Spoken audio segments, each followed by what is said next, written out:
Welcome, welcome, welcome. How we doing today? How we doing this morning, this afternoon, and stuff and stuff? What's up? Welcome to the Anthony Brown Show and this midday tea. And I'm joined by the legend himself, Mr. Legacy the Great. They shot my homeboy, A.T.L. Ho. Maybe your homeboy shouldn't have did what he did. Hey, Tina Mo. Hey, Miss Tina Mo. Hey, Miss Mo. Tina's in the house. So what's going on, Mr. Legacy? You know me, man, just chilling, man, in the building. You know what I'm saying? Representing A.T.L, the blueprint, baby. I was trying to find a particular video on my phone. I thought I downloaded it, but apparently I didn't. Hey, Kia. Hey, Miss Kia. Hi, Miss Tina Mo.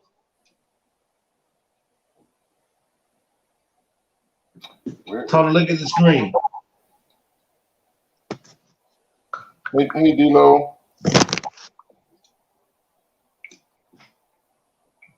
You didn't read the screen. You just looked at it. I read it. I read every comment.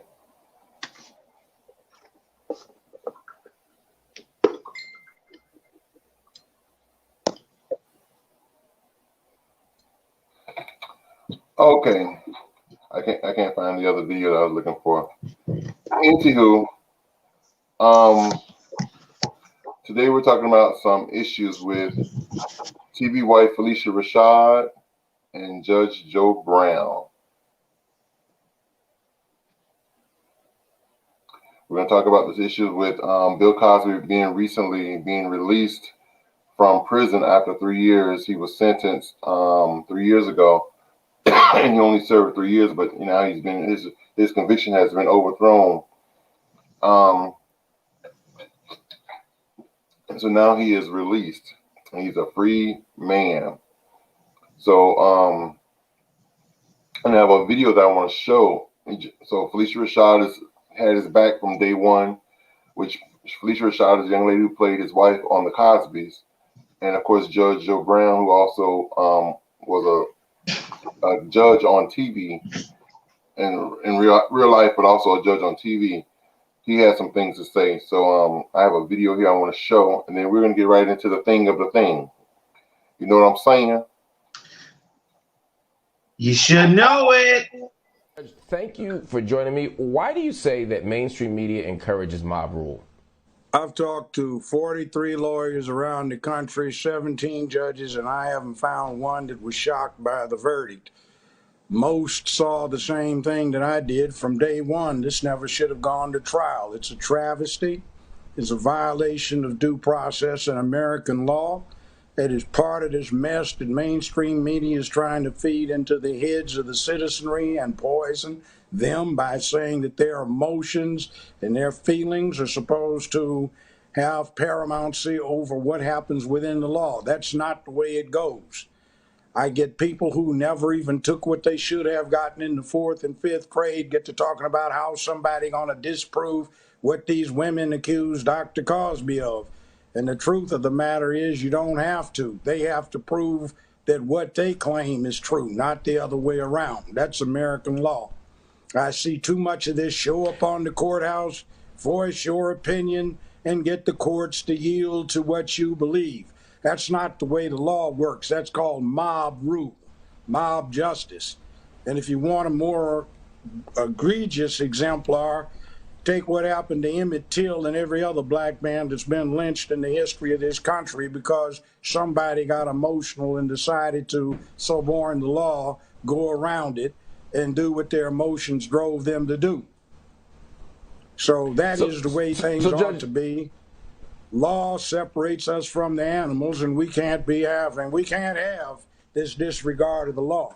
I want to commend this Howard Dean for being forthright enough to speak out on what the reality is And I would suggest that they need to strengthen the breadth requirements at Howard University so I don't see such ignorance coming out of this profoundly historic black university. My father went there way back in the 40s. Well, Judge, there's two things going on at once, though, Judge. That I have heard come out of that place lately. And if anybody so, Judge, I think there's two things happening at once. Justice, they ought to. So, Judge, I think there's two things happening at once here. And I think, on the one hand, many of us are legitimately aware, and myself included, that the criminal legal system doesn't give equal outcomes to everybody, that black folk catch the worst end of this, that black men, when it comes to incarceration, get the absolute worst end of this. And the Bill Cosby case is an example of a prosecutor who was dishonest. Bill Cosby, absolutely, if he's told that you won't be prosecuted for giving this deposition and then he gets prosecuted, that is a violation of his rights and that is a violation of due process. Of course it is. On the violation other hand, due process. But on the right, but hold on, just let me finish this point, Judge. On going forward should be disciplined. So there's that, but then there's the other question that people. So then there's this other question that people, though, have, Judge, which is a legal question. I mean, which is not a legal question. I think those two things, to some extent, are getting mixed up. And the non-legal question is about whether or not Bill Cosby actually did harm. Legally, you can say he's not guilty because the not guilty stands. He didn't do anything. American law, there is an absolute presumption of innocence until you are proven guilty beyond a reasonable doubt, using due process of law. If there was no due process of law, that presumption of innocence does not remove itself and there is no valid conviction. If there is no valid conviction, that presumption of innocence stands as a rock for the defendant. It is to keep the government from acting in a dishonest fashion and using its powers for persecution. So Dr. Cosby so I think we're on the same page with that. Found guilty through due process. He hasn't done anything. So under American law, the accusations are just that. They carry no weight other than accusations, and they must be proven using due process beyond a reasonable doubt. If they have not been, then they're essentially worthless, just so much talk. That's so I think we're on the same page. So I think we're on the same page with regard to the law. I think part of the challenge, and I sent out a tweet last night that you responded to. I'm going to pull it up. It says, I said, Bill Cosby is not innocent. He has not been exonerated. His release means that Cosby, a sexual predator, was incarcerated within a criminal legal system that has as little regard for its own rules and procedures as does Cosby for his victims. And you responded, you said, he hasn't had any. Law is a baseless accusation. It has no weight. No, so under the law, I think we're on the same page again. But part of the problem, This in the 4th and 5th grade, not law school. American law means when somebody makes an accusation, that's all it is. It has no weight. If there's probable cause, you have somebody answer the complaint. But if you cannot find someone guilty beyond a reasonable doubt, they have done nothing. They walk out of there with their presumption of innocence intact. How clear can that be? There is nothing to answer. I think that he had a right to remain silent. I think that part is clear. No, I think that part's clear, Judge. Let me move the conversation forward. The burden of proving his guilt. It did not. So he stands. Right. So I guess what Right. So what I want to do is just move the conversation up a little bit. I think you and I agree that legally he's not guilty, that legally he doesn't have any burden of proof. The state does, and it hasn't met that. Legally, his rights were violated. We're on the same page about that. I'm saying the legal question to me is rock solid. But I think what was happening yesterday was people were conflating those two things. They were acting as if because the state didn't meet its burden and because he was released based on the fact that he didn't get due process, or his due process rights were violated, that was somehow proof of the belief that many people had that Cosby was actually not just legally not guilty, but actually didn't do anything at the moral and ethical level. And hold on one second. I want to place. Okay, go ahead. Oh, no, hold on. Let me place the question to you. So I guess what I'm saying is, can we hold space for two ideas at the same time? Can someone, under the eyes of the law, be completely not guilty, and at the same time, can we have a public conversation? Because I know you talk about culture, you talk about our community, you talk about values. Can we also talk about the fact that someone can be doing great harm and even be a predator at the same time that legally they're all the things you just said? No, because the law presumes them innocent until you prove them guilty. It is a specious thing. That's part of this new paradigm where everybody gets a trophy, a participation ribbon. Nobody's feelings get hurt. Freedom of speech gets restricted if somebody feels uncomfortable or undelighted by what is being said. That's not our reality. So let me ask you a question. When George Zimmerman killed Trayvon Martin and the jury found him not guilty, do you feel that the black community should not have continued to express outrage and call George Zimmerman a killer because under the law he was innocent? They should express outrage with themselves for lacking such political influence in the selection of the district attorney or in the even weight assigned to them. See, the rules are the same. But from my perspective, I think of all the black folk that have called me over the last 35 of jury service, all of the black folk that voted a handout where you've got a racist idiot on that handout for judge and they don't even pay attention to who's on the ballot. I think of all of the black folk who don't go out and vote for sheriff or effectively for mayor or for the district attorney and complain about it. See, when you have an opportunity to do something about it, do it. And see, most of the people that are off in the penitentiaries are not in there for playing Robin Hood. They rob from their neighbors, burglarize their neighbors, kill their neighbors, rape their neighbors, sold poison to their neighbors. And the other thing is, it's not guns. It's not any excuse. It's we have got a lack of manhood and masculinity in our neighborhoods. See, masculinity is the imposition of a set of behavioral standards on a boy.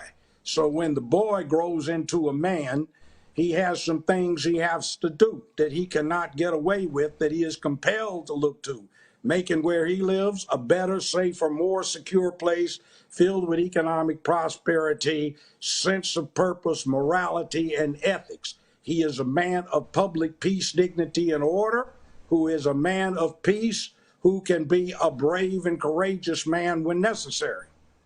See, we have to start taking Judge, let me our pause you for a minute. back. We're going to take a Judge, I want to hear more about that, Judge. We're going to take a quick break. We're going to take a quick break and bring you right back. I'm going to push you on some of those things as well. Stay with me. We got more Black News Tonight coming up right after this. Welcome back to Black News. That was very interesting and enlightening.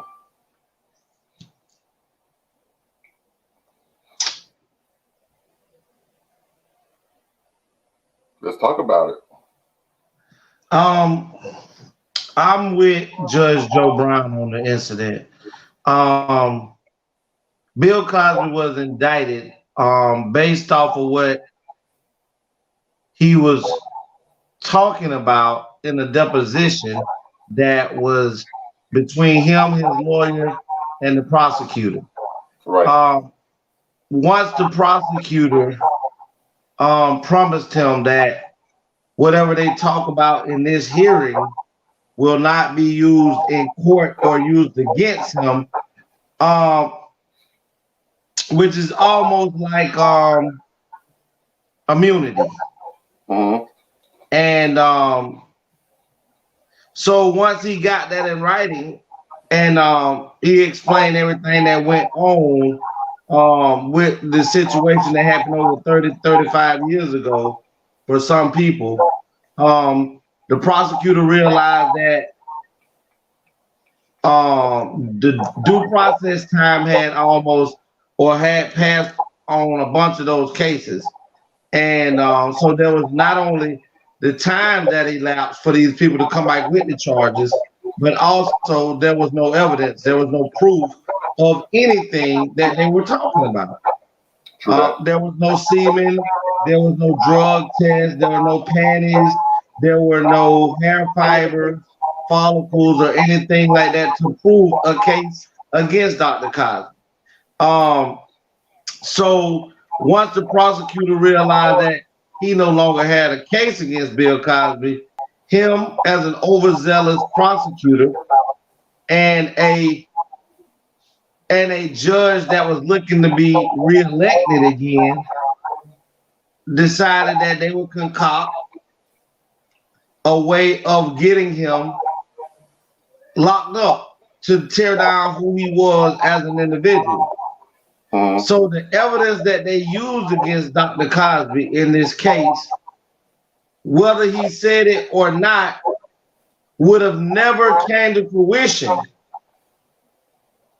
had not the prosecutor lied and brought about evidence supposedly that Bill Cosby said behind closed doors, that even in trial he denied that he said it. So I don't know if Bill Cosby sexually assaulted these women. I don't know if he gave them date rape pills or gave them anything. What I do know that we can look at history right now and know that if we're in the 21st century and women are throwing themselves and their bodies at men with money and power today, I know damn well back then when Bill Cosby was probably the most influential black person on the planet, that those stinking hoes was out there promising vagina, head, pussy, and all of that stuff just for a shot at a chance to be on a different world, just for a shot at a chance to be on the Cosby Show, just for a shot to be founded and to be promised an opportunity at a chance at stardom. True that. So, you know, knowing that this man is already married, how do you find yourself alone with Dr. Cosby to where, because some of the accusations said it happened in the house with him while his wife was there. Right, that's what it said.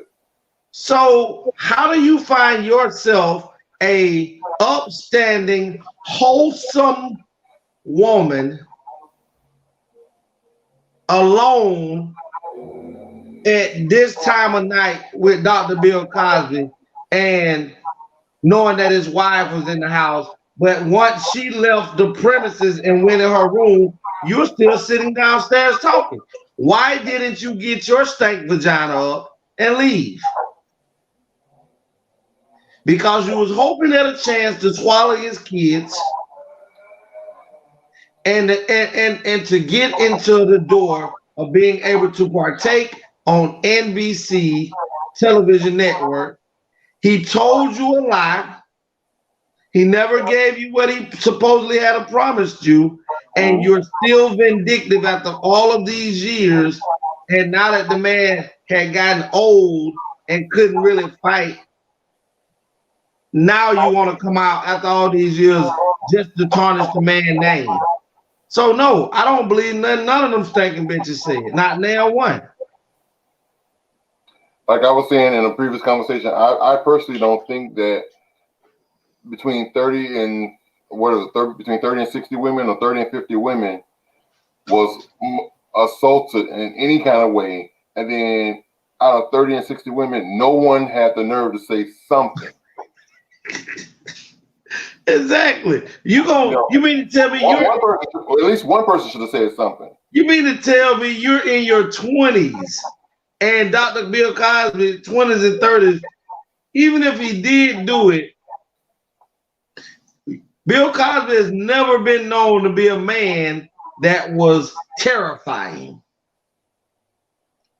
Even when you went home after this so-called assault, even 2 years later, you mean to tell me mentally you wasn't even running no more.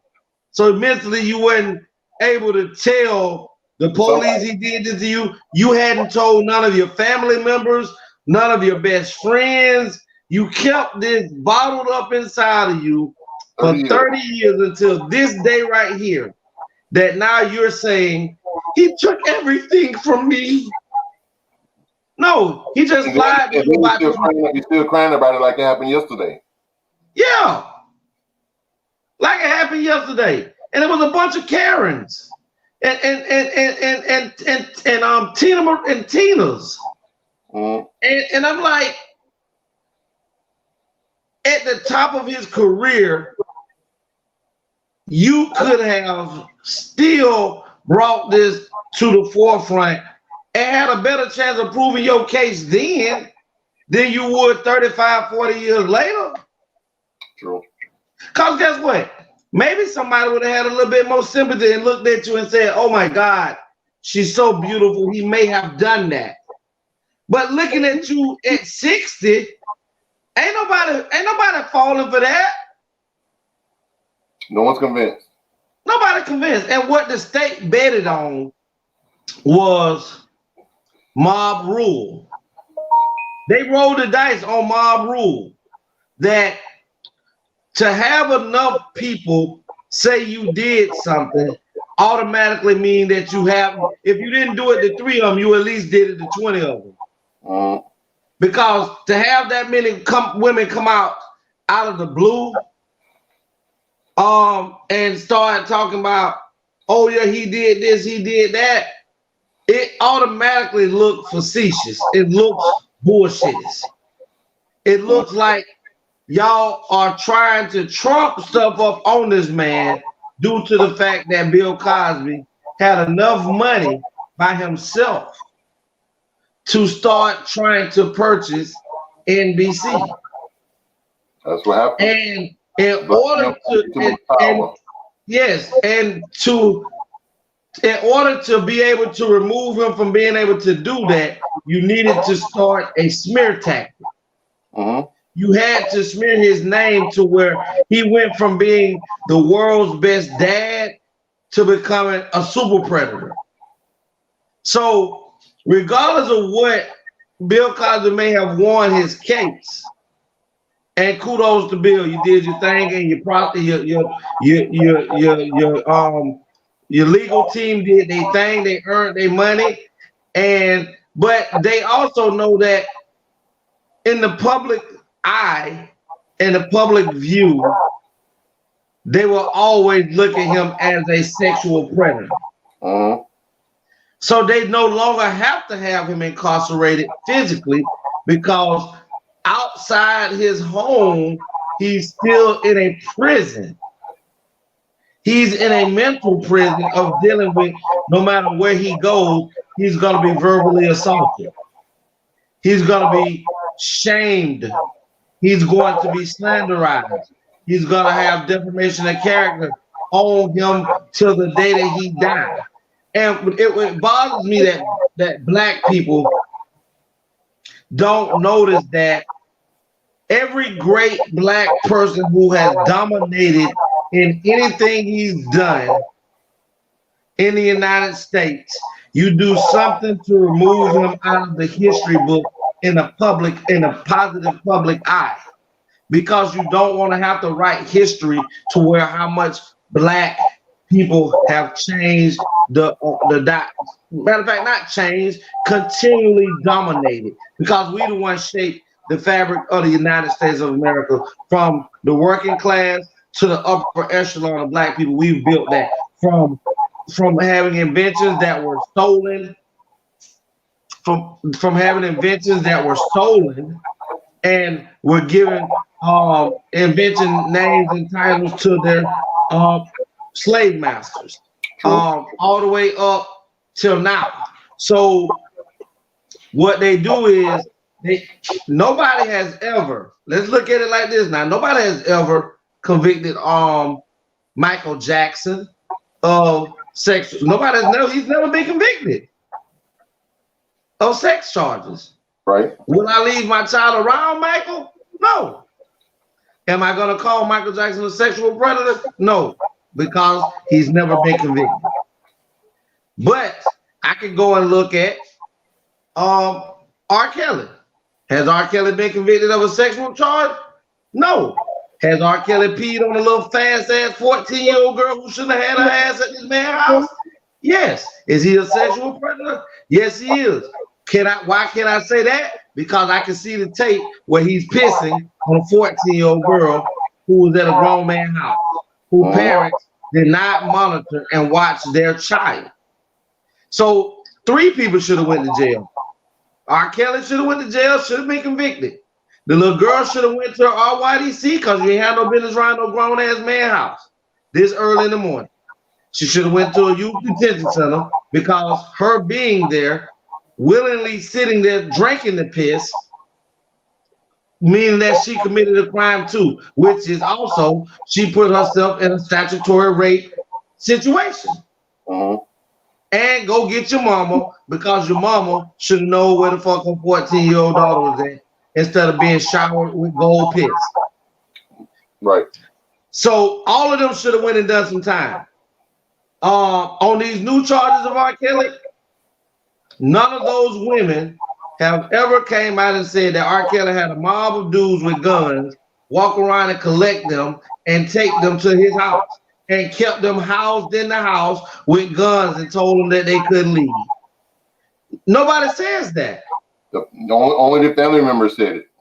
Only their family members said it. But when the police came and raided the house, which R. Kelly them didn't know when that was happening, they still didn't find no guns. Oh, he mentally destroyed them. He had them in bondage mentally.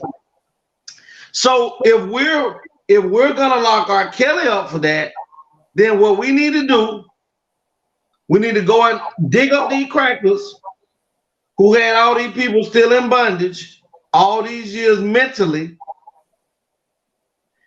take their ass to trial, they skeletons to trial, and however many years they were gonna give them for mentally and bondaging people of this color, and hand that time out to their ancestors that are living today. And see how many of these you have walking around here in the United States. It's everybody got to go to jail. They don't have enough. The niggas would come out of the jailhouse and they will have to replenish them with this. See, yes, even with Prince, they tried to make some allegation about Prince did this and that, and that's why Prince died. The man wanted his rights to his music, and he wanted it in open court, his masters. Soon after you take something from white people that they feel as theirs, they always come up, you dead next. Nobody know how you died.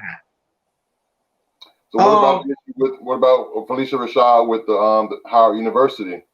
Oh, well, with that, I love Phylicia Rashad. From day one, her and the individuals that worked on the cast of Different World.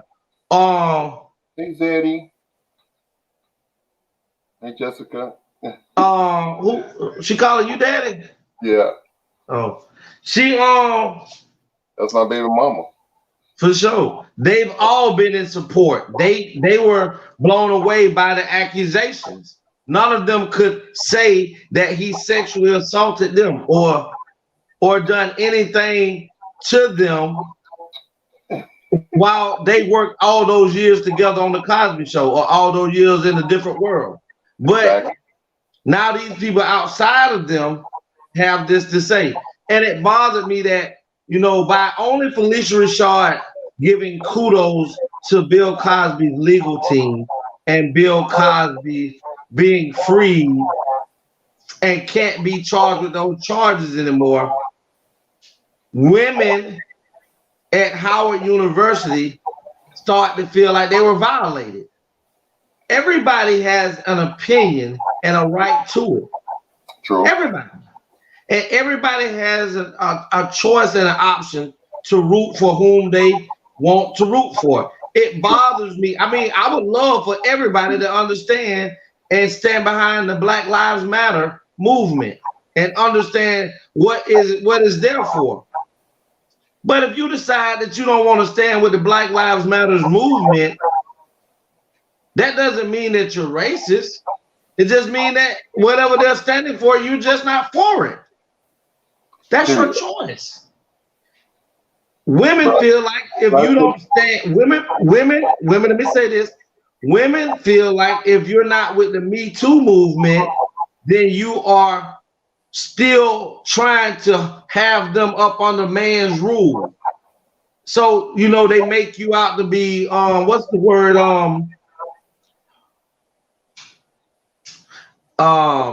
It's a word, I can't think of it at this second, that they use to try to make men, you know, when they don't coincide with the movement of the Me Too movement, which is the woman movement, that you are some type of male chauvinist. And then that we could also go into, you know, the Rainbow Coalition. You know, if a lot of people feel like if you don't okay what's going on in the Rainbow Coalition and their movement, that you're anti-gay, or you don't like gays because you don't stand on that or stand up under their umbrella or root for them. People have their own standpoints. And she has a personal relationship with Bill. She's never been violated or seen that side of Bill. So all she's seen is goodness and grace from Bill. So why would she turn her back on her friend who ain't done nothing but show her the utmost respect and help build her career? I think the reason why Howard University asked her to recant her statement or doing a public apology is because it's not that they didn't believe that she believed in him or that she should not have an opinion. It's just that her opinion, because of who she is in the university, as far as holding such a high-ranking title and position,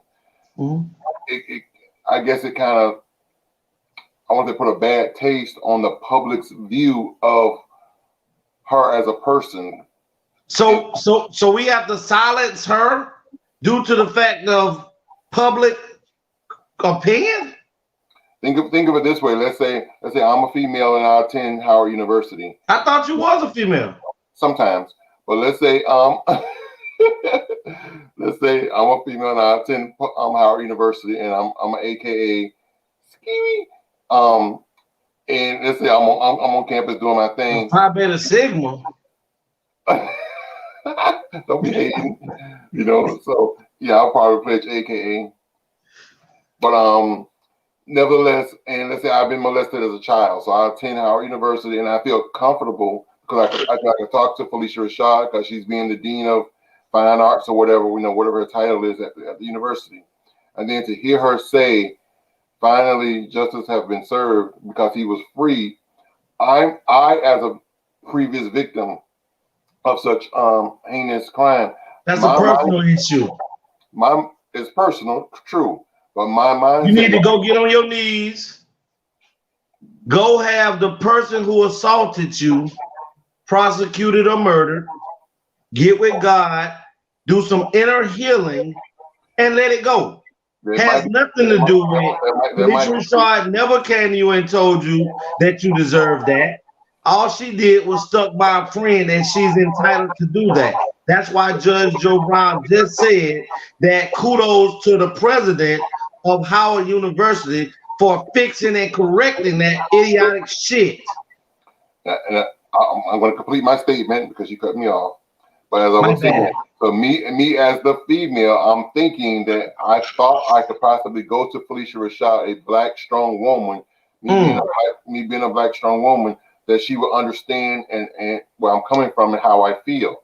Now let me finish. And now that you said the statement that you don't feel that he's guilty of any of the crime and that justice has now been served, I as a student, or I as a future student, or I as an investor, or I as a donator to the university, now look at you, Phylicia, as a supporter of a rapist. But he's not a rapist, because no evidence that they're trying to base this off of never comes to fruition if the prosecutor never broke the law in the first place.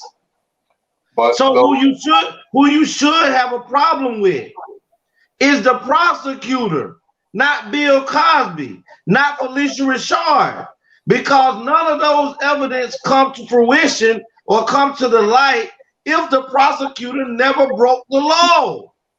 Oh, I'm on your side, and I agree with you 130%.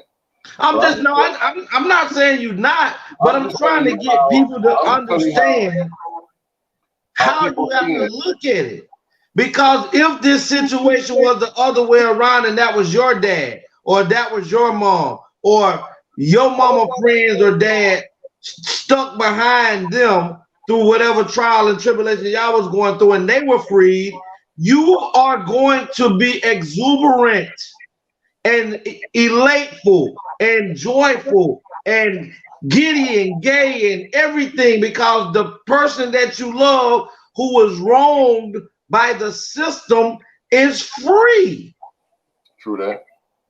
You're not going to want to hear about your mother friend catching harsh words at work for standing behind your mama or standing behind your daddy for being freed of a charge that truthfully never should have came before the courts.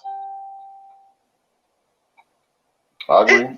This is how you have to look at things, not based off of your feelings. And just because your feelings feel this way, you are entitled to them, just like everybody else is entitled to their feelings. We don't get in our feelings, whether you're white or black, blue, green, or yellow. We have feelings, then black people should have all the damn feelings in the world and should be having some justice done on a major scale. Nobody white should ever be able to go to work any goddamn more. Slaves that are dead, their spirits should be chasing and strangling the shit out of these white folks all across the United States and all across Europe for all the injustices and wrongs that they've done over the last 500 years of black people being on this earth.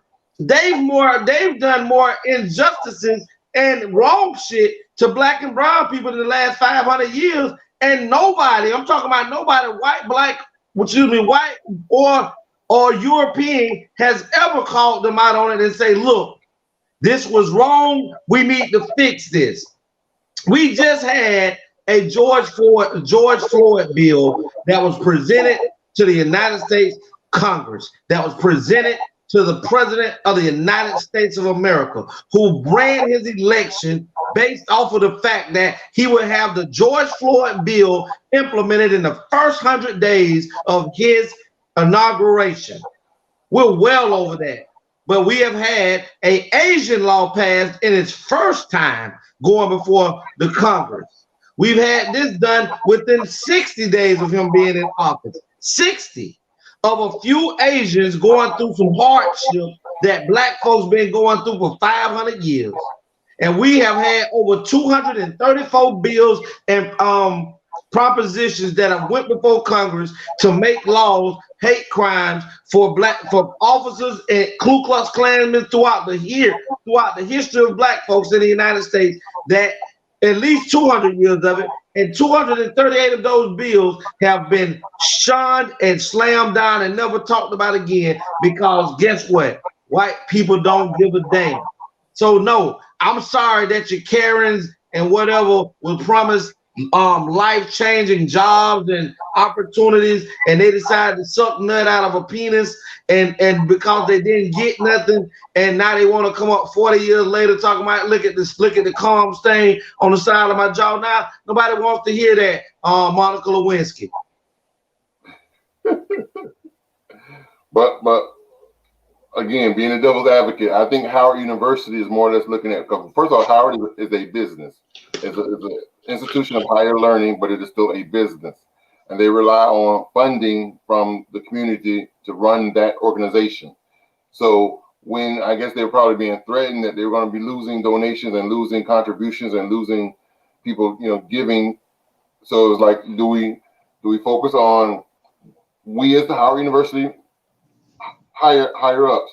Do we allow Phylicia to have her respect and her dignity and have an opinion and lose money, or do we ask her to recant her story and gain money?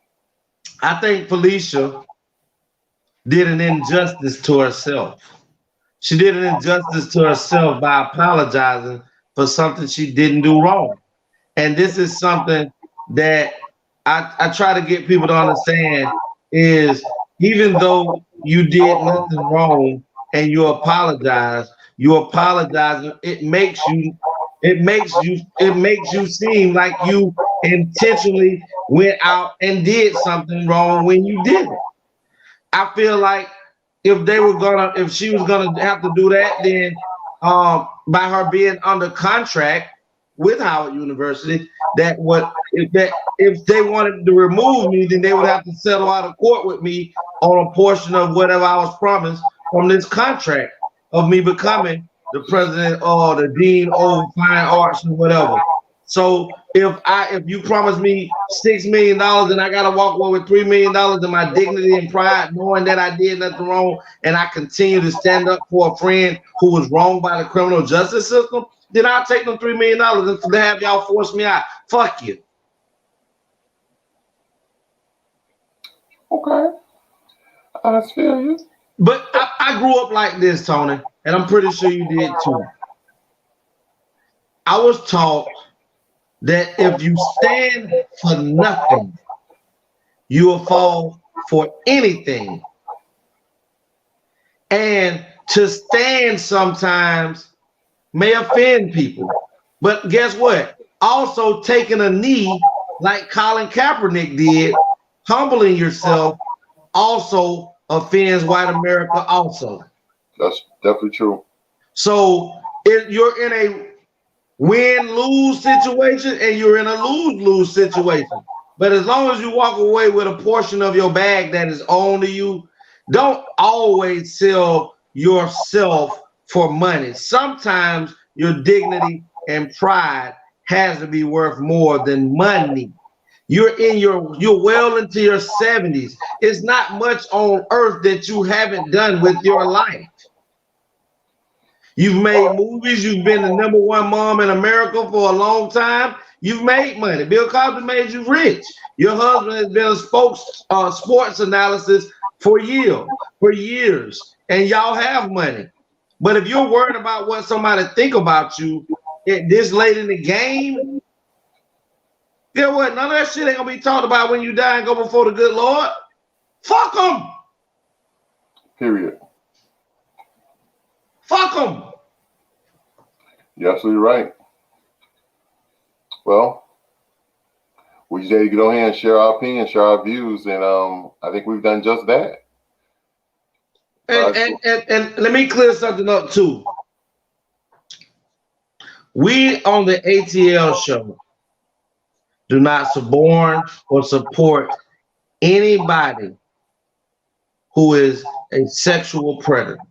We do not support anybody that is a child molester. We do not support anybody that does anything to anybody to harm them physically, emotionally, psychologically, whatever way. We don't support that. But what we do support is justice. We do support justice. And we do give people the presumption of innocence till proven guilty. The same way that I would want somebody to hold me in a presumption of innocence until I'm proven guilty in any situation. So let's be mindful that the A.T.L show does not support or stand behind any wrongdoing in any way in American society or across the world.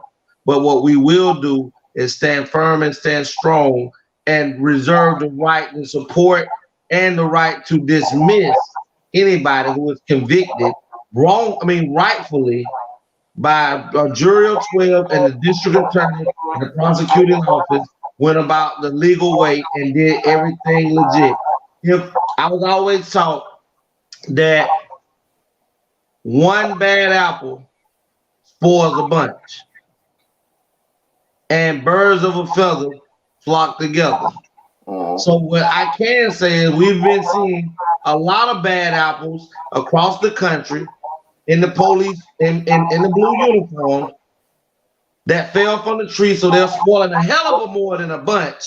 And now to see the injustice that a person like a district attorney who wrongfully prosecuted a man and charged him with things that we don't know to be true or false. Well, we definitely know they're false because he's free.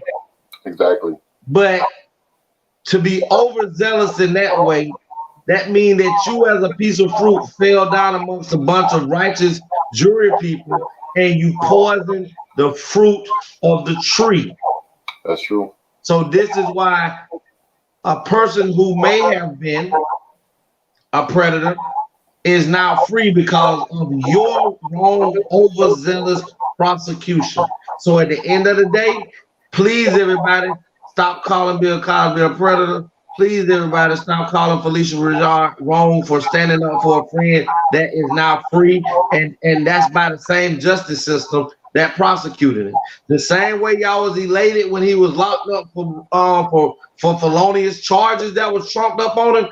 Be elated the same way that the system worked out, the same system that locked him up, and you was rooting for it. Be elated that the same system fucked up and freed him. Period. Because guess what? Any injustice, one injustice to one person is injustice to the whole society. That's it. Everybody. Period. A.T.L. I just want to remind everybody again before we leave is that, again, the A.T.L show that comes on Tuesday and Friday evenings, we're on hiatus for the month of July. So there's no A.T.L show in case you haven't been seeing the show and you're wondering what's wrong with your notifications and da-da-da. You haven't been getting them because we haven't had a show. So there's no shows for the month of July. We'll return in August. Hopefully by next week or the following week, we'll start advertising, promoting the exact date that we'll be returning, date and time. Maybe the same, it may change, we don't know, but it will return in August. But the Anthony Brown Show, however, you'll still continue to see because I have to stay active and stay relevant and stay in your face. But I will be inviting members of the A.T.L show or various special guests to come on with me at different topics, different times of the week. So definitely continue to tune in and hit the subscribe button. Also, I just want to remind everybody also, we have a segment on the A.T.L show, Dear A.T.L, where you can send in your letters about your issues or whatever. Check this out. Dear A.T.L is a segment of the show where you, the viewer, can write in and tell us about what's going on in your life.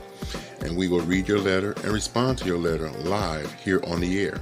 So if you're experiencing relationship problems, best friend disputes, baby mama, baby daddy drama, marriage issues, church hurt, church issues, and many, many more, send your letters to TheAnthonyBrownShow at gmail.com.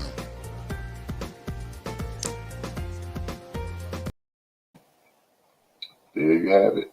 Yeah, so definitely send your letters in to the Anthony Brown Show at gmail.com. And like I said, we will read your letters live here on the air.